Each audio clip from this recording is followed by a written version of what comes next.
Welcome to the Holborn Assets channel.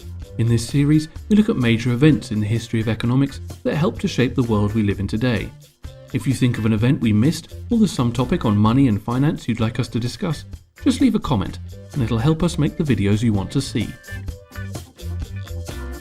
When Paul Allen and Bill Gates founded Microsoft on the 2nd of April 1975, they could never have predicted the enormous impact they would have on the world. 10 years after founding the company, they released the first version of Windows, which has been the standard operating system for PCs ever since.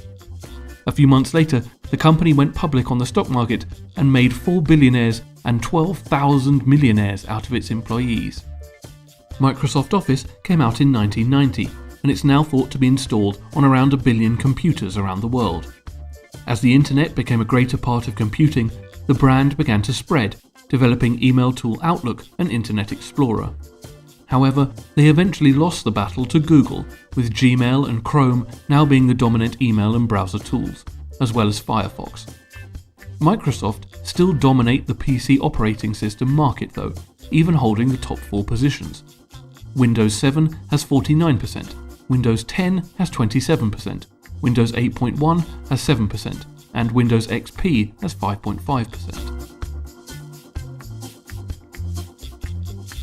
A banana may not seem like the most important thing, but in the late 90s, a dispute over the little yellow snack almost had catastrophic effects on the world economy.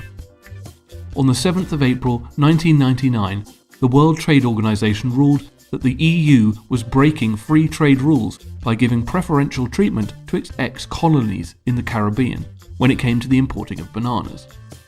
This was actually a surprisingly complicated issue.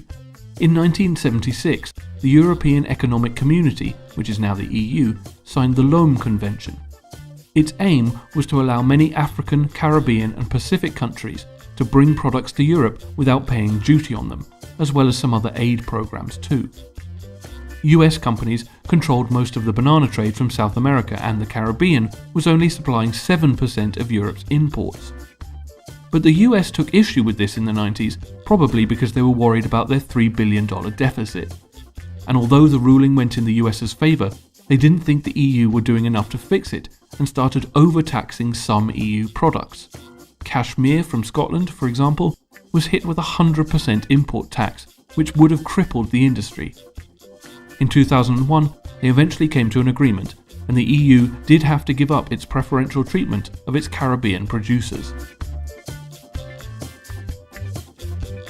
Harvard University had a vote on the 8th of April 1908 and agreed to open a school of business. It went on to become its own independent entity just 2 years later.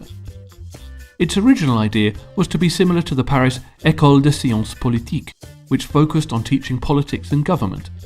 The French school is still incredibly important and has produced 7 of the last 8 French presidents, as well as 13 prime ministers and 12 past and present foreign heads of state. But rather than government, the Harvard Business School has become one of the biggest influencers of Western capitalism, and a degree from there was described by the New York Times as the golden passport to life in the upper class. There's no doubt the school has had a profound influence on world economics, with its alumni having controlled many of the world's biggest companies, such as Ford, Boeing, Morgan Stanley, Hewlett-Packard, and many more. So, that was the week. We're sure there were plenty of other important stuff going on, but we don't want to get carried away, do we? Don't forget to subscribe to Holborn Assets, not just to learn more about the history of economics, but also for plenty of videos on making simple investments, starting savings, and just generally taking control of your finances.